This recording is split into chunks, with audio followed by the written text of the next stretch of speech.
Merveilleux, mes bien-aimés, être dans sa présence, c'est vraiment une grâce, un privilège. C'est une opportunité qui nous bénit. C'est une opportunité où le Seigneur nous ouvre tant de portes. Alléluia. Je commence ce temps de prédication par une petite histoire. Ça s'est passé vers 16e siècle. Il y avait un navigateur. Les navigateurs sont pratiquement des explorateurs, des gens qui veulent bien découvrir d'autres contrées. Parfois, ils sont aussi envoyés par leurs États. Au Congo, par exemple, on a connu les David Livingstone, on a connu les Diego Cao, de toutes ces personnes-là. On a connu tant de personnes qui ont exploré par-ci, par-là. Ce sont des navigateurs. Alors, il y avait un navigateur anglais qu'on a envoyé pour aller explorer les mers arctiques. On lui donne tout ce qu'il fallait pour aller mener sa mission. Et il est aussi un homme riche. Il part pour aller découvrir. Il arrive quelque part, il voit des pierres. Ces pierres-là avaient des éclats de l'or. Il a pris vraiment une bonne quantité. Au lieu de continuer sa mission, il s'est d'abord arrêté. Il a pensé à lui-même. Alléluia. Il prend les pierres, il remplit ses navires. Après, il fait demi-tour. En faisant demi-tour, il est allé consulter ses experts. Ces experts pour qu'ils disent si réellement ces pierres-là qu'il avait ramassées avaient de la valeur. Les experts ont regardé et ils ont dit oui, ça a de la valeur. Et cet homme a laissé la mission que le pays lui avait donnée pour rentrer encore, mais cette fois-là, il a pris tout ce qu'il avait comme argent, il a vraiment amusé dans cela pour aller remplir des navires de ces pierres-là. Après, il est encore rentré. En rentrant, il était le temps maintenant pour qu'on puisse au moins passer cela dans le feu pour qu'on puisse extraire l'or qui était dans les pierres. En essayant d'extraire de l'or, à la fin des comptes, ils se sont rendus compte en fait que les experts s'étaient trompés. Et le monsieur, complètement ruiné, ne pouvait plus rien faire, ne pouvait plus continuer la mission non plus parce qu'il a été désapprouvé par l'État, et aussi bien que les pierres qu'il avait ramassées n'étaient en fait qu'une cargaison des pierres qui étaient inutiles, sans valeur. Alléluia. Bien-aimé, tu as une mission. Bien-aimé, sur la terre des vivants, tu as une mission. J'aime bien ce que le pasteur a commencé. Je ne vais même pas aller dans ça parce que je veux qu'il continue encore ce qu'il a commencé sur Romains, le chapitre 28. Alléluia, le chapitre 8, verset 28. Bien-aimé, il nous a montré que toute chose concourt au bien de ceux qui aiment Dieu, ceux-là que Dieu a appelés selon son dessein, ceux-là qu'il a connus d'avance. Je suis en train maintenant de tenter légèrement. Je sais que le pasteur va nous éclairer plus sur ça. C'est là qu'il a prédestiné. Mais dans la prédestination, je vais juste relever quelque chose de bien aimé. Le diacre Jean-Félix a toujours dit une chose. La vie chrétienne, c'est comme un voyage spirituel. Est-ce que tu visualises ça vraiment? Quand il dit ça, est-ce que tu visualises vraiment que c'est un voyage? Oui, bien aimé, c'est un voyage. Nous sommes en train de traverser le monde. Nous sommes en train de traverser le temps. Nous sommes en train, ce que nous étions hier, c'est pas ce que nous sommes aujourd'hui, c'est pas ce que nous serons demain. Pourquoi? Parce que nous avons une mission que le Seigneur nous a donnée, que nous devons accomplir. Mais il y a un problème dans cette mission. Il y a un problème. Quel est ce problème? Cette mission, le Seigneur ne nous la donne pas là dans les cieux. Parce que dans les cieux, la Bible me dit, il n'y a ni pleurs, ni grincement des dents, il n'y a pas quelque chose qui peut interférer. Il nous a donné cette mission où? Sur la terre. Or, la terre a ses réalités. La terre a ses problèmes. Nous allons lire ces versets de Jean chapitre 2. Nous prenons du 15e au 17e verset. Jean chapitre 2. Le verset 15 et 17.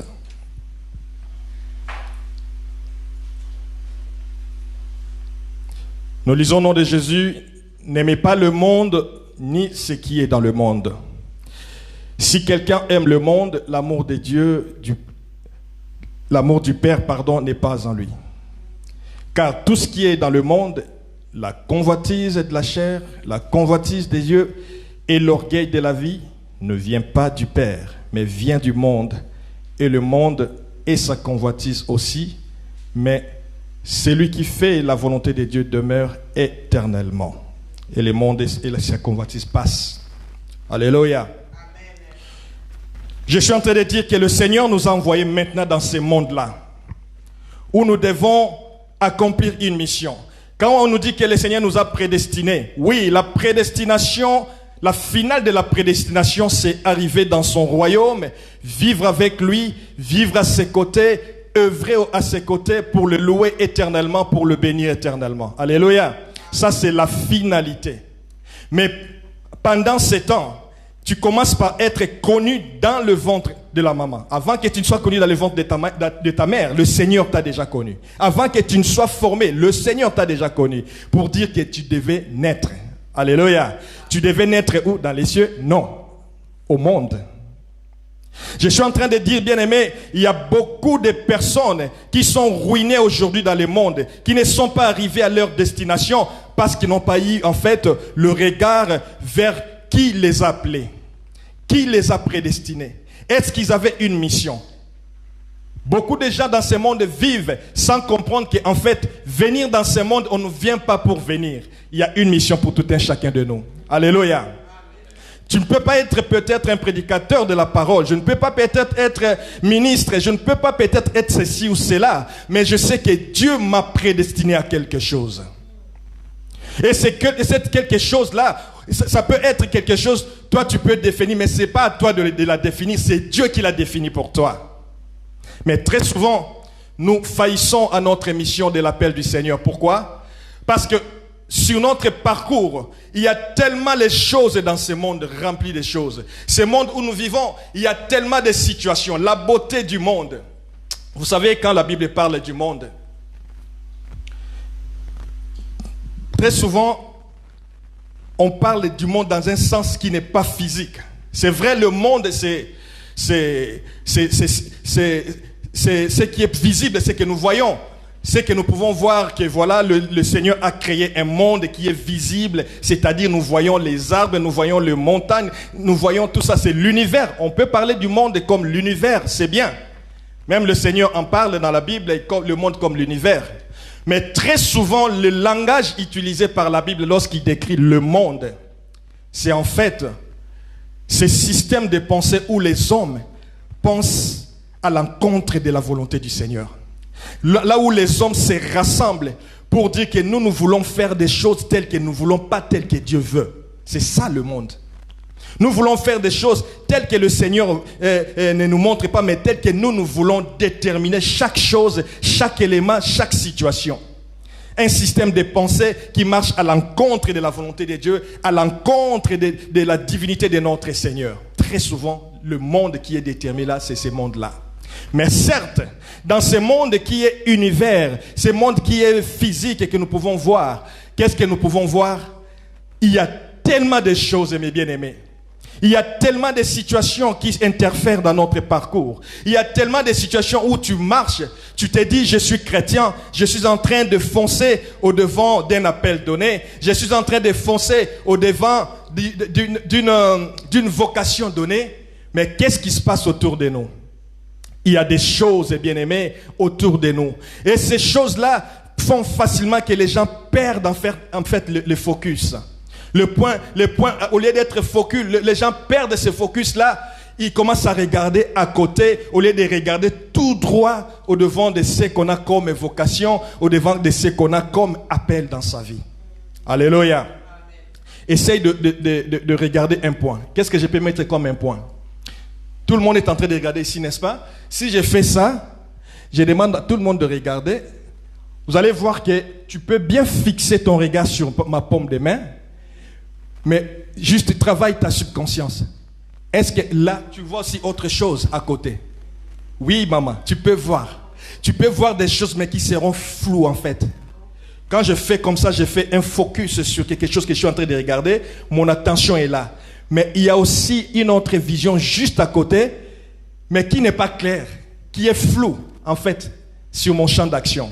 Très souvent, bien aimé, l'ennemi, c'est en fait, c'est ce qui vient à côté de ta vision. Lorsque tu tu as un regard fixé vers le Seigneur, lorsque tu as un appel du Seigneur, lorsque tu as une vocation du Seigneur, lorsque tu te dis que moi je suis créé pour un but, lorsque tu te dis que moi je suis prédestiné par le Seigneur, tu es en train de faire des efforts. Mais qu'est-ce qui arrive? Juste à côté de ton point, là où tu t'es focalisé, il y a juste maintenant ces champs-là, des flous-là, qui est là pour toi. Et quand tu ne fais pas attention, tu risques juste d'essayer de bien voir encore ce qui est flou à tes côtés. Alléluia. On essaie maintenant, qu'est-ce qui se passe? Je vois qu'il y a quelque chose là, mais mon attention n'est pas là. Maintenant, je peux maintenant regarder. Oh, c'est un baffle. Mais quand j'étais là, je vois qu'il y a quelque chose de noir là, mais je ne sais pas ce que c'est. Parce que je suis en train de me focaliser là-bas. Bien-aimés, nous avons laissé le parcours de notre Seigneur. Nous avons laissé tout ce que le Seigneur nous a donné parce que sur notre chemin, on a oublié le point focus. On a oublié là où on avait notre attention, là où nous avions gardé notre attention devant du Seigneur. On a regardé à des choses qui étaient à côté. Bien aimé, l'exemple de ces navigateurs, c'est juste un exemple de cette personne qui a été mandatée par le Seigneur. Cette personne, tu as cru au Seigneur, tu sais que le Seigneur t'a donné une mission. Tu sais que le Seigneur est en train de travailler avec toi, mais à un moment donné, exactement tel que j'ai dit, il savait qu'il devait aller explorer là où on l'avait envoyé, mais il a regardé à côté parce qu'il a vu quelque chose qui brillait à ses côtés. Et il est allé regarder cette chose, croyant que maintenant, c'est ce que moi je veux. À la fin du temps, il n'y a rien qui est sorti de là. La Bible nous dit, n'aimez pas le monde. Le monde dont on parle ici, bien aimé, comment je peux te dire de ne pas aimer ce monde? Oui, Dieu a aimé le monde, n'est-ce pas? Ça donne, n'est-ce pas, une contradiction. Dieu a aimé le monde, mais il nous dit de n'aimer pas le monde. Mais il faut maintenant faire la différence de quel monde il s'agit. Alléluia. Dieu a aimé ce monde des humains qu'il a créé. Dieu a aimé ces gens qu'il a créés. C'est pourquoi il a donné. Il a donné son fils unique, c'est pas pour les arbres. Alléluia. Son fils unique, il a donné pour les hommes et que les hommes croient en lui, qu'ils vivent. Dieu a aimé le monde. Mais dans ce monde-là, lorsqu'il a jeté ou précipité le diable, il a dit malheur à la terre, malheur à la mer, parce que le diable est précipité vers vous. C'est-à-dire le diable est en train d'opérer, il est en train de faire ces choses. Voilà pourquoi il nous dit, n'aimez pas le monde, ni les choses de ce monde. Là, on ne parle plus de ce monde qui est matériel, comme ça. On ne parle pas de ce monde que Dieu a créé, là où on dit qu'il a séparé les eaux. On parle d'un monde des gens qui ne veulent pas suivre la volonté du Seigneur. Ce monde où les gens se rassemblent simplement pour contrecarrer l'œuvre du Seigneur. Ce monde où les gens se rassemblent simplement parce qu'ils ne veulent pas la vérité de la parole du Seigneur. Alléluia. N'aimez pas le monde, ni ce qui est dans le monde. Si quelqu'un aime le monde, l'amour de Dieu, le Père, n'est pas en lui. Car tout ce qui est dans le monde, la convoitise, la chair, la convoitise de la chair, la convoitise des yeux et l'orgueil de la vie. Nous allons exploiter ces 3 points. On nous montre que dans ce monde, il y a quoi? La convoitise de la chair. La convoitise des yeux, mon exemple avec ma paume de main, là, légèrement effleurée. La convoitise, l'orgueil de notre corps. Quand on regarde la convoitise de la chair, très souvent, je sais, tu regardes tout ce qui a l'aspect sexuel. Je sais, très souvent on dit ça. Mais la convoitise de la chair, bien aimé, c'est plus que ça. La convoitise de la chair, c'est lorsque tout ce que tu es en train de faire sur ta chair est en faire le combat à ton âme. La convoitise de la chair, c'est tout ce qui est en train de faire le combat à ton âme. C'est-à-dire, au moment où on te dit, je vais jeûner, par exemple, pour chercher la face de Dieu, ton corps te dit, tu manges. Ça, c'est quoi? C'est une convoitise. Ça te pousse à satisfaire quoi? Le corps. Ça te pousse à faire quoi? À satisfaire ta propre vie, mais pas satisfaire le besoin du Seigneur, le besoin de l'âme en ce moment-là. Quand tu aimes le monde, bien-aimé, tu vas aimer toutes ces choses. Quand tu aimes le monde, tu vas tellement aimer la joie du monde. Quand on dit allons dans une barbecue, je suis tellement bien préparé. Pourquoi? Il y a un terrain, on va aller danser, on va aller faire de barbecue et on va aller manger. Mais quand on nous dit allons à l'église, le corps a la faiblesse. Dans cette faiblesse-là, c'est parce que le corps a besoin que tu t'assoies, que tu relaxes, que tu te relaxes et que tu boives. Dans la convoitise de la chair, on voit tout ce qui est en train de faire la guerre à ton âme. Ton âme a ses besoins, ta chair aussi a ses besoins. Mais quand toi tu te regardes, quels sont les besoins de ton âme? Lorsque ton âme te dit, lis la parole du Seigneur, médite. Peut-être toute la journée ou toute la semaine, tu n'as pas eu cette pensée de méditer la parole. Mais tu sens en toi un esprit qui te dit, médite la parole. Ça c'est le besoin de l'âme. Ça, c'est le besoin de l'Esprit de Dieu qui te réveille de pouvoir lire la parole. Mais très souvent, tu vas regarder à côté de ces besoins de l'Esprit, le besoin de ton âme, qu'est-ce que ton corps est en train de te demander. Avez déjà vu quelqu'un qui a besoin de prier? À la place de se mettre vraiment à genoux prier, elle dit, oh, je vais m'allonger un peu au lit, comme ça, je vais prier comme ça dans le confort. Et après, elle n'a jamais fini sa prière. Alléluia. Sa prière avait commencé, mais qui n'a jamais fini. Pourquoi? Parce qu'il y a un combat que le corps est en train de faire avec toi. Parce que la chair a besoin de se relaxer. La chair a travaillé. La chair, c'est ses corps bien-aimés. Il a travaillé ses corps. Il a fait ceci, cela. Il a besoin de se reposer. Mais en ce moment-là, quel est le besoin de ton âme? Alléluia. J'étais en train de lutter entre quel thème mettre pour ce message. J'ai mis 2 thèmes. À toi de choisir. Je ne suis pas de ce monde, ça c'est le premier thème. Le deuxième thème, j'ai la mission de faire la volonté de Dieu. Étant prédestinés, mes bien-aimés, le Seigneur nous a envoyés avec une mission sur la terre. Ce monde où nous vivons, non seulement c'est l'univers physique que nous voyons, mais il y a aussi ce monde de personnes qui se sont liguées contre Dieu, des personnes qui trouvent leur plaisir à marcher à l'encontre de la parole de Dieu. C'est à toi de te regarder là où tu veux être. Si tu es quelqu'un que le Seigneur a prédestiné, si tu es quelqu'un qui est en train d'aller au-devant d'une mission de notre Seigneur, cette mission, bien-aimée, tu ne vas pas aller la faire ou l'accomplir là-haut dans les ciels. Non, ça va commencer ici. Ça commence ici, c'est là où je disais, c'est ça la problématique. Le Seigneur nous a envoyés dans un monde là où il y a des situations, là où il y a des problèmes. Mais le Seigneur est en train de te dire, tu es de ce monde, ou dans ce monde, pardon, mais tu n'es pas de ce monde. Je répète, tu vis dans ce monde, mais tu n'es pas de ce monde. Tu viens de ton Père d'en haut. Et ta mission sur la terre, c'est traverser ce monde avec toute quiétude, parce que ton Seigneur est en train de marcher avec toi. Traverser ce monde avec une conscience pure, avec une conscience purifiée. Du jour au jour, quand je marche, même si je tombe, je sais que j'ai une mission du Seigneur. Du jour au jour, quand je marche, même si ça ne va pas, je suis en train de regarder, est-ce que j'ai la mission de Dieu? Oui. Qu'est-ce que j'ai fait? Je dois faire, je dois me ressaisir. Ça commence par les convoitises de la chair. Ta chair a plusieurs convoitises. C'est à toi de regarder quelles sont ces choses qui sont en train de dominer en toi. Si ces choses-là, tu les regardes très bien, tu dis que ces choses me rapprochent du Seigneur. Dis, ça c'est pas une convoitise de la chair. Parce que nous avons aussi des besoins, mais dans ces besoins, tu regardes, tu as fait quelque chose, tu dis, mais non, ce que j'ai fait là, ça contribue à ma vie avec le Seigneur. Mais bien aimé, tel que nous sommes là, il y a aussi des situations que nous pouvons traverser, des choses que nous pouvons faire. Quand tu fais cette chose-là, tu te dis toi-même, ça vraiment, ça m'a déconnecté de mon Seigneur. Et ce sont des choses-là maintenant que le Seigneur est en train de nous dire, n'aimez pas le monde, ni ces choses-là. Parce que quand tu te fais ami à ces choses-là, tu n'aimes pas Dieu et l'amour du Père n'est pas en toi. Pour que l'amour du Père soit en toi, mon bien-aimé, ma bien-aimée, tu as besoin de regarder, est-ce que du jour au jour, tu es en train de te séparer de ces choses-là qui ne donnent pas gloire au Seigneur, ou bien tu es en train de les embrasser du jour au jour. Alléluia. Amen.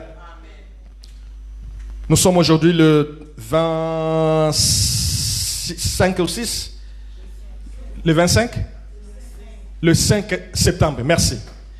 Jusqu'au 5 septembre aujourd'hui 2021. Depuis le jour que tu es né jusqu'à ce jour, je suis en train de parler de la prédestination. Je suis en train de parler à une personne que le Seigneur a connue avant que cette personne ne soit formée au sein maternel. Je suis en train de parler au devant de cette personne que Dieu a prédestinée. Dieu t'a donné une mission. Nous sommes le 5 septembre 2021. Jusqu'à ce jour, si le Seigneur te demandait, ma fille, mon fils, c'est quoi ton bilan de ma mission? La réponse sera quoi?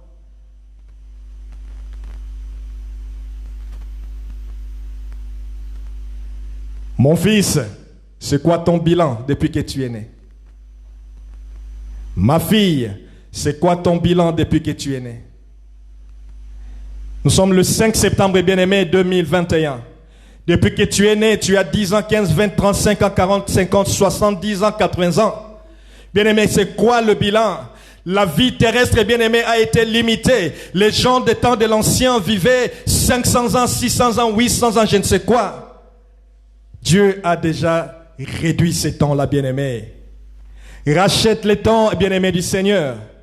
Le Seigneur a réduit ces temps à 80 ans, les 75 ans, les plus robustes peuvent aller vers 120 ans peut-être par la grâce du Seigneur. Mais bien aimé, c'est tellement limité. Quand tu te regardes, la mission du Seigneur, tu es en train de l'accomplir ou bien tu es en train de servir le monde. Alléluia. Tu es en train de servir le monde ou bien tu es en train de t'approcher de ton Seigneur. La convoitise de la chair en est un. Le premier élément que le Seigneur dit, le monde a ses désirs.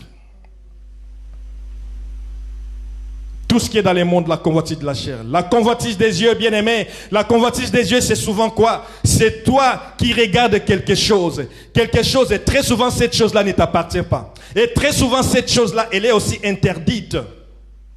Mais tu regardes ça, là où on te dit ne touche pas. C'est seulement là où tu dis je vais toucher. Connaissons-nous l'histoire d'Adam et Ève, n'est-ce pas?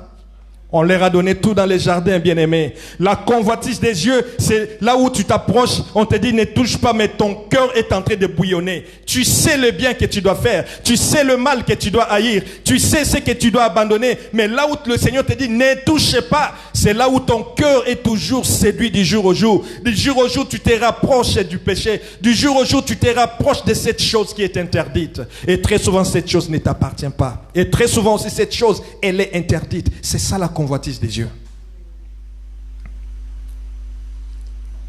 La convoitise des yeux, c'est lorsque tu es là, tu laisses que tout ce que tu as ici, là, tout ça c'est à moi. Mais tous ces papiers-là, ça ne m'intéresse pas. Je vais seulement chercher ces papiers que je vois là avec mon œil là. Mais il y a tant de papiers ici. Bien aimé, dans la convoitise des yeux, David a laissé sa femme pour aller chercher la femme d'autrui, pour aller tuer son mari au combat. La convoitise des yeux. Et quand tu vis en tant que chrétien bien aimé, dans ta mission avec le Seigneur, si tu veux aller réussir dans ta mission bien aimé, tu dois vraiment bannir la convoitise des yeux. Tu dois bannir le fait d'envier, le fait de regarder ce que l'autre a fait, c'est ce que moi j'aurais pu faire, c'est ce que moi j'aurais pu avoir, c'est ce que moi j'aurais... Non, non, le Seigneur t'a donné ce qui est à toi et ce qui est à l'autre, c'est à l'autre. Alléluia. Les grâces sont différentes. Ce que Dieu a placé en toi, c'est pas ce qu'il a placé en moi. Ce que Dieu a placé en toi, c'est pas ce qu'il a placé à ma bien-aimée. Ce que le Seigneur a placé à ma bien-aimée, c'est pas ce qu'il a placé. C'est-à-dire, dans cette diversité-là, c'est ça même qui fait la force des gens qui vivent dans une communauté. Quand je peux avoir des limites, je peux aller dire, papa, est-ce que je peux avoir cette chose? Parce que je sais qu'il est bon à ça. Alléluia. Mais j'ai pas besoin que je devienne papa, non. J'ai pas besoin. Je peux copier. Comme on essaie de copier du jour au jour. Oui. Paul disait, je suis l'imitateur de Jésus, imitez-moi aussi. Il pouvait le dire. On peut copier des bonnes choses, mais je ne vais pas devenir comme papa. Alléluia. Quand je commence à regarder ce qu'il est, quand je commence à calquer ce qu'il est, quand je commence à copier exactement ce qu'il est, bien aimé, je vais finir par la convoitise. La convoitise des yeux est en train de regarder ce que tu as dans la banque qui ne te suffit pas. Tu regardes qu'est-ce que ton bien-aimé a pour dépouiller seulement ce que le bien-aimé a. Regarde tout ça. Ce sont des choses qui nous éloignent de ne pas pouvoir accomplir notre mission ici-bas. Il y a un point bien-aimé qu'on va parler aussi de l'orgueil. Cet orgueil, le Seigneur en parle ici. Il dit, la convoitise des yeux et l'orgueil de la vie ne vient pas du Père. C'est ces trois éléments. Il a commencé par la convoitise de la chair, la convoitise des yeux et l'orgueil de la vie. Bien-aimés, encore une fois, commençant par l'orgueil de la vie, on regarde des personnes qui se disent, moi je peux tout sans le Seigneur. Moi, j'ai le moyen de m'organiser sans le Seigneur. Moi, j'ai besoin de vivre sans le Seigneur parce que je suis dans l'autosuffisance. L'orgueil commence, bien aimé, lorsque tu rejettes le conseil de ton serviteur, de ton Seigneur, pardon, de ton maître. Toi, en tant que serviteur, tu refuses le conseil de ton maître. C'est là où l'orgueil commence. L'orgueil de la vie. Parce que ici-bas, pardon, cette vie terrestre, ici sur la terre, nous avons tellement de choses qui nous entourent. Quand tu te regardes, quand tu ne te regardes pas très bien, et quand tu es en train de marcher sans le conseil de l'Éternel dans ta vie, c'est là où l'orgueil commence dans ta vie. Chaque jour, quand nous venons au devant du Seigneur ici, bien-aimé, qu'est-ce qui arrive? Le Seigneur nous conseille. Vous savez qu'il y a un meilleur conseiller ici à l'église, c'est le Seigneur. C'est lui qui te fait lever le matin pour t'amener à l'église. C'est lui qui peut te dire qu'il est l'heure de la prière. C'est lui qui peut te dire réveille-toi, prie. C'est lui qui peut te donner un conseil en ouvrant la Bible et tu tombes sur un verset, tu dis ça c'est mon verset. C'est lui qui peut toucher ton cœur pour te dire mon fils, ma fille, abandonne ceci, abandonne cela. Mais l'orgueil commence lorsque nous refusons le conseil de notre Seigneur. Parce que quelqu'un qui refuse le conseil de la parole du Seigneur, mon bien-aimé, même si vous appelez millions de conseillers, cette personne va toujours refuser le conseil de ses conseillers. Quelqu'un me comprend? Le premier conseiller, c'est Dieu. Il nous parle par sa parole. Il nous dit que je vous ai envoyé dans ce monde, soyez prudents. Comme des serpents, il nous dit, soyez simples comme des colombes. Ça, c'est un conseil de l'Éternel. Un exemple. Tu es dans le monde, tu vis sans la prudence. Tu es dans le monde, tu vis sans l'humilité. Tu as rejeté les conseils de ton Seigneur. Alléluia. On peut te prêcher la parole du Seigneur. Mais si tu ne vas pas comprendre que celui qui te parle là, il te parle même de la parole du Seigneur. Si tu ne peux pas comprendre ce que tu as entendu là, c'est la parole du Seigneur, tu vas vivre une vie qui va t'éloigner du Seigneur. Pourquoi? Parce que tu as refusé le conseil du Seigneur. L'orgueil. Pourquoi le Seigneur nous parle de l'orgueil? Parce que l'orgueil, en fait, quand on dit que l'humilité précède la gloire, comment on peut déduire? L'orgueil précède quoi? Amen. C'est clair. Le Seigneur te dit, sois humble comme la colombe, parce qu'il veut te voir prospère. Le Seigneur t'a envoyé dans un monde, ce n'est pas parce que tu le sers que tu deviens quelqu'un qui est dépouillé. Non, bien-aimé, nous ne servons pas le Seigneur en tant que des personnes dépouillées. Il nous a bénis de toutes sortes de bénédictions dans les lieux célestes. Et ces bénédictions, nous les voyons ici-bas sur la terre. Mais ça joue aussi sur la manière que toi, tu es en train de vivre ta vie dans ce monde-là. Quand tu vis dans ce monde avec de l'orgueil, bien-aimé, cet orgueil va précéder ta chute. Mais quand tu prends le conseil de Dieu, vivre avec vraiment cette humilité, tu vas te voir du jour au jour en train de vivre dans un monde où le Seigneur t'a placé, tu dois accomplir une mission, mais tu es aussi en train de prospérer. Pourquoi? Parce que tu as suivi les conseils de ton Seigneur. Or, quand nous vivons dans cette aisance-là, on se dit qu'on n'a pas besoin du conseil de Dieu. On rejette tout ce qu'on nous apporte comme parole du Seigneur. Bien-aimé, on peut avoir des pierres remplies comme un autre explorateur. Il a rempli des cargaisons et des cargaisons, bien-aimé. Croyant qu'il a tout fait dans ce monde, il a tout reçu dans ce monde. Le jour du Seigneur, c'est comme au temps de Daniel. Il a dit qu'il va peser. Quand il va peser, il va regarder la valeur de ce que tu as. C'est là que tu comprendras en fait que ça n'a pas de la valeur au devant du Seigneur. Le bien-aimé a ramassé des pierres qui brillaient comme de l'or. Mais les experts s'étaient justement trompés. Bien-aimé, la vie que nous menons, c'est une vie de tromperie. La vie que nous menons, ça nous donne une aisance de tromperie. Une aisance, quand moi je regarde toujours l'aisance de ce monde, parfois ça me donne juste pas envie de vivre, bien-aimé. Que le Seigneur me pardonne, je vais vivre. Mais parfois, ça ne donne pas simplement envie de vivre. Bien-aimé, on se réveille le matin, on se bat pour la vie. On se dit, je vais avoir ceci, je vais avoir cela. À la fin du temps, même l'argent que tu as gagné, bien-aimé, quand le Seigneur va le peser, ça ne représente rien par rapport à la valeur de ton âme. Oh! Par rapport à la valeur de ton âme, ça ne représente rien. Tu t'es bâti des immeubles, on te voit, oh, mon pao, comme on dit au Congo, mon pao, c'est-à-dire boss. À la fin des temps, on t'enterre dans 2 mètres sur, je ne sais pas moi, 70 cm ou 80 cm. Tout ce que tu avais, c'est seulement ça l'espace que tu as. Bien-aimé, le monde nous donne des illusions. Tout ce qu'on peut avoir dans ce monde, ça donne comme si tout va bien, on peut rejeter les conseils de Dieu. Bien-aimé, fais attention. Fais attention, mon bien-aimé. N'aimez pas le monde jusqu'à ce point-là. Parce que tout ça, ce n'est qu'inimitié contre Dieu. Ça nous fait devenir ennemis de Dieu. On dit, mais celui qui fait la volonté de Dieu demeure éternellement. Oh là là! Celui qui fait la volonté de Dieu où? Au ciel? Non, pas au ciel. On nous dit ici sur la terre. Cela que le Seigneur a envoyé sur la terre, là où il y a des rapines, là où il y a des épines, là où il y a toutes sortes d'obstacles. Quand tu ne te fais pas ami de ce monde-là, quand tu ne fais pas ami de ces gens qui se liguent contre le Seigneur, quand tu ne promènes pas des regards inquiets en ayant de la convoitise dans tes yeux, quand tu n'as pas l'orgueil de la vie, bien-aimé, tu vas vivre en faisant la volonté du Seigneur. Alléluia. Et c'est ici sur la terre que tu dois t'exercer à cela. Ce n'est pas qu'il faut attendre dans les cieux. Non. Ce n'est pas dans les cieux, mon bien-aimé. Ça t'est déjà arrivé qu'on t'appelle faiblard, c'est ça le mot.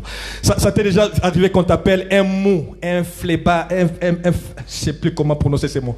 C'est-à-dire quelqu'un qui n'a pas de force en fait. On te regarde, on te dit, tu n'as pas de force. C'est comme s'il n'a pas de force, c'est un mot. Bien-aimé, devant le Seigneur, l'humilité précède la gloire. Quand tu te regardes, quand on te regarde comme un mot pour le Seigneur, sois dans la joie. L'humilité précède la gloire. Quand tu es là en train de marcher, bien-aimé, ne te fais pas l'homme fort de ce monde, bien-aimé. Les gens vont t'acclamer dans le monde, mais à la fin des temps, tu ne vas même pas peser plus qu'un enfant qui vient juste de naître. Un jour, avec ma main gauche ici, je me réveille, je ne sais pas ce qui s'était passé. J'essayais d'attraper un papier, comme ça. J'arrivais pas. Comme ça. Je me suis dit, ça je trouve pas que c'est normal. J'arrive pas à attraper un papier comme ça doit être un problème. Je suis allé à l'hôpital, ils ont remarqué, je sais pas moi quoi, un problème de muscle là, si c'est quoi là, ils m'ont donné quelques médicaments, il s'est passé. Bien-aimé, au devant du Seigneur, tu peux être comme ça. Au devant des hommes de ce monde, tu peux être comme ça, en train de prospérer dans ce monde qui est rempli de matériel. Mais quand tu ne remplis pas la mission du Seigneur, bien-aimé, à la fin de temps, tu n'auras même pas la force de te tenir au devant du Seigneur avec même quelque chose que tu peux tenir au devant de toi comme ça. Tu n'auras même pas la force de te lever au devant de ton Seigneur. Pourquoi? Parce que toute l'énergie de la vie, tu l'as dépensée à des choses qui t'entouraient, à des choses qui t'environnaient, à la beauté de ce monde, à la joie de ce monde. Or, à la fin des choses, lorsqu'on pèse toutes ces choses, ça n'a pas de la valeur au devant de Dieu. Il y a encore un autre orgueil dont la Bible parle. Nous sommes dans le Seigneur ici. Il y a un problème à l'église. Il y a un problème maintenant avec les enfants de Dieu au devant de la mission que le Seigneur nous a donnée. Dans cette mission, nous venons de différents backgrounds, différentes bases, là où chacun de nous a reçu des enseignements du Seigneur pour devenir enfant de Dieu. Là où chacun de nous venait d'une assemblée donnée, d'une église donnée, nous venons maintenant pour former cette assemblée que nous sommes aujourd'hui. Qu'est-ce qui se passe? On a tous de la connaissance. C'est ça le problème de l'église. On a de la connaissance. Quand on nous parle d'un problème, non, bien-aimé, ce problème-là, c'est pas comme ça. Ce problème-là, c'est comme ça, c'est comme ça, c'est comme ça. Quand on nous parle d'une situation, non, tu vois, la Bible dit ceci, c'est là, c'est là, c'est là. Et quand le Seigneur nous regarde, il trouve qu'il y a de la connaissance en nous. Mais attention avec ça, parce que le Seigneur dit que la connaissance enfle.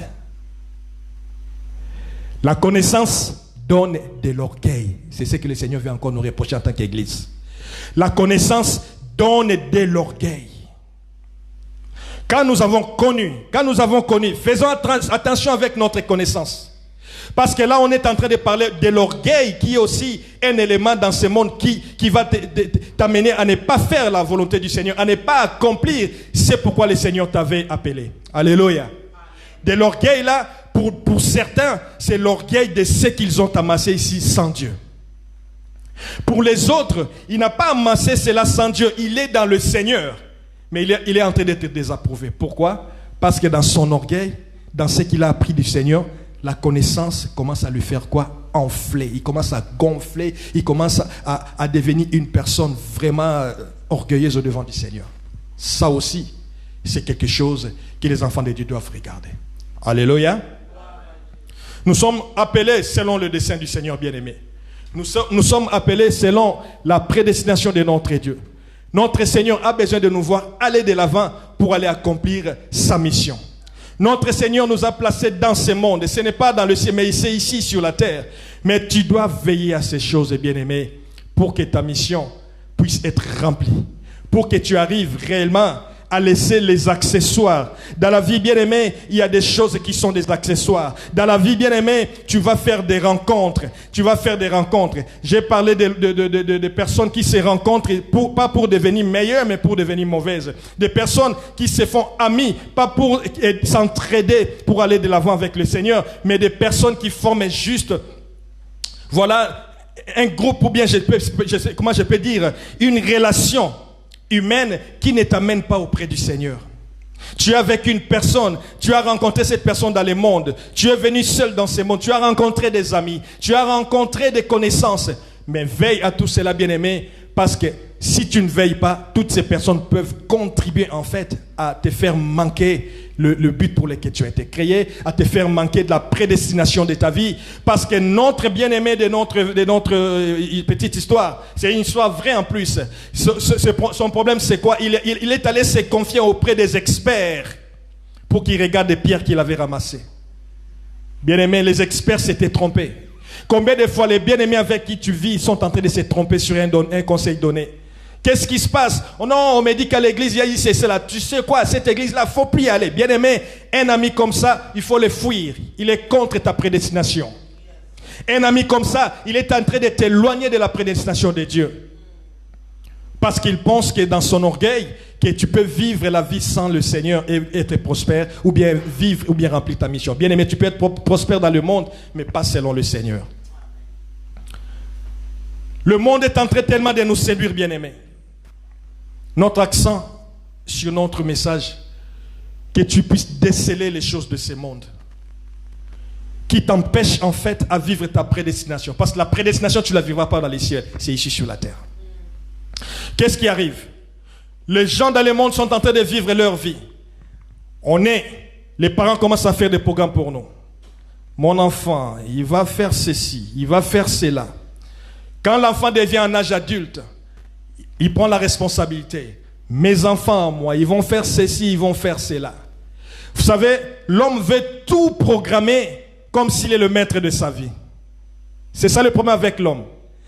Une personne qui est avec le Seigneur, même s'il programme, il sait que la réalisation de ses programmes, ce n'est pas lui, ou ce n'est pas elle, c'est Dieu. Une personne qui programme comme ça, c'est que je suis prédestiné par le Seigneur. Seigneur, voici ce que je peux faire. Si tu le veux, je vais faire ceci, je vais faire cela. On est même allé jusqu'au niveau où les gens font des testaments. Il veut tellement être au contrôle de sa vie, même jusqu'à avoir la dernière parole de sa vie. Quand je mourrai, même après ma mort, voilà ma volonté. Bien-aimé, ça c'est aimer le monde. Tellement on aime trop le monde, on veut tout contrôler. Mais une personne qui est avec le Seigneur, c'est une personne qui va vivre sa vie en ayant la pensée vers le Seigneur. En comprenant que même si je fais ceci, même si je suis en train de programmer, ce que je programme, c'est Dieu qui va faire réussir. Même si je suis en train de vivre cette vie, je ne vais pas devenir orgueilleux dans ce que le Seigneur m'a donné, parce que ce que le Seigneur m'a donné, il peut aussi me le reprendre. On parlait d'un bien-aimé. Ce bien-aimé-là, il a gagné beaucoup d'argent avec des loteries. Beaucoup d'argent. Au moment où nous parlons, il a placé l'argent ici, faire des containers pour faire venir les choses de la Chine. 1 mois, 2 mois, 3 mois, 4 mois, 5 mois, 8 mois, longue histoire. Les conteneurs ne sont jamais venus. Mais il a tout musé dans ces conteneurs-là. On peut voir comment le monde est en train de nous tromper en fait. Tu as amassé, oubliant Dieu, à la fin des comptes, tout ce que tu avais amassé, c'est parti. Nous sommes appelés pour servir Dieu bien-aimé. Nous sommes appelés pour arriver à la mission. Nous sommes appelés pour atteindre la prédestination divine. L'homme de Dieu a dit ceci le dimanche passé. Il a parlé à Jérémie. Je t'ai connu avant que tu ne sois formé dans le ventre de ta mère. Écoute. Après, il n'a pas dit pour que tu deviennes millionnaire. Il n'a pas dit ça. Après, il n'a pas dit, bien sûr, tu peux devenir millionnaire. Il n'y a rien de mal contre ça. Mais l'accent ici, il a dit à Jérémie, et je t'avais consacré déjà le prophète des nations. C'est-à-dire, le plan de Dieu, bien-aimé, sur notre vie terrestre, c'est ce qui est en train de primer. C'est ça le fond du message. Sur toute la vie qu'on peut avoir sur la terre ici, le plan de Dieu pour notre vie, c'est ce qui est en train de faire quoi? De primer, d'être au premier plan, surtout au centre de toutes choses. Et quand tu as le regard vraiment fixé vers le plan du Seigneur pour ta vie, fais attention à ce que tu vois à tes côtés. Fais attention à ce que tes yeux peuvent percevoir. Je peux regarder comme ça, je peux percevoir des choses ici, mais mon focus est là devant le Seigneur. Fais attention à ce que tu es en train de voir à tes côtés. Et quand tu auras travaillé dans la vie bien-aimée, fais attention à ce que tu auras gagné. Parce que tu sais que tu auras gagné. Vous savez, le monde est en train de nous chercher dans quelque chose.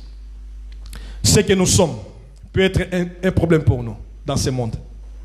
Ce que nous sommes peut être un problème. Ce que nous avons peut devenir un problème pour nous. Ce que nous n'avons pas encore eu, nous sommes encore en train de chercher, peut devenir un problème pour nous. Et ce que nous faisons. Alléluia. Dans ce que tu as bien aimé, si tu ne fais pas attention, ça peut t'éloigner du Seigneur. Parce que tu peux penser que c'est de l'autosuffisance. Dans ce que tu n'as pas encore eu, fais attention bien aimé, parce que tu risques d'oublier le Seigneur pour aller chercher simplement ce que tu es en train de chercher. Dans ce que tu as ou dans ce que tu es, fais attention. Dans ce que tu n'as pas encore reçu, dans ce que tu as reçu, dans tout ça bien aimé, regarde quels sont les paramètres là où tu dois avoir des gardes. Parce que tu es dans ce monde, mais tu n'es pas de ce monde. Tu vis dans ce monde juste comme quelqu'un qui est en train de passer pour aller accomplir la mission du Seigneur. Mais dans ce que tu cherches, dans ce que tu as, dans ce que tu es, fais attention à tout ça. L'orgueil, ce n'est pas ce que l'on a, c'est ce que l'on est. On est orgueilleux. On est orgueilleux. Il faut enlever cela. Quand on dit la convoitise de la chair, on l'a. Dans ce qu'on a. On a de la convoitise de la chair. Dans ce qu'on a. C'est-à-dire dans ce que tu es, dans ce que tu as, dans ce que tu cherches, dans ce que tu es en train de vouloir avoir. Faisons très attention. Voilà pourquoi le Seigneur parlera dans les évangiles. Lorsqu'il dit, quand vous priez, dites que ta volonté soit faite sur la terre comme au ciel. J'aime bien ces versets. Une personne qui vit vraiment la vie de Dieu, une personne qui veut vraiment arriver à la prédestination de Dieu, dans tout ce qu'elle fait, elle dit Seigneur, que ta volonté soit faite. Dans tout ce qu'elle est en train d'accomplir, elle dit Seigneur, que ta volonté soit faite. Pourquoi? Parce que, bien aimé, on a des volontés. Mais parfois ces volontés-là, nous pensons que non, si je fais ça, ça va m'aider. Parfois la joie est éphémère, elle est juste une joie qui est courte. Or, si tu cherches la volonté de Dieu, tu vas comprendre que Seigneur, je peux faire ça parce que je suis dans ce monde, je vis dans ce monde. Je dois travailler, je dois accomplir ceci, je dois accomplir cela. Mais puisque je ne suis pas de ce monde, Père, garde-moi. Que ta volonté dans mon projet soit faite. Que ta volonté dans ma situation soit faite. Que ta volonté. Pourquoi ? Parce que si on demande la volonté de Dieu, Dieu est capable de nous ouvrir beaucoup de choses. Nous allons lire un verset avant de clôturer. Jean le chapitre 15, nous prenons du 18e au 19e verset. Si vous étiez du monde, le monde aimerait ce qui est à lui. Mais parce que vous n'êtes pas du monde et que je vous ai choisi du milieu du monde, à cause de cela, le monde vous hait. Si vous étiez du monde. Vous savez la pensée de Dieu? Il nous montre déjà qu'on n'est pas de ce monde. Parce que si on était du monde, le monde nous aimerait. C'est-à-dire, quand on parle du monde là, on parle de ces personnes-là qui marchent à l'encontre de la volonté de Dieu, nous aimeraient. Mais parce qu'on n'est pas du monde, c'est pourquoi nous sommes haïs, c'est pourquoi nous sommes en conflit avec beaucoup de personnes de ce monde-là. Voilà.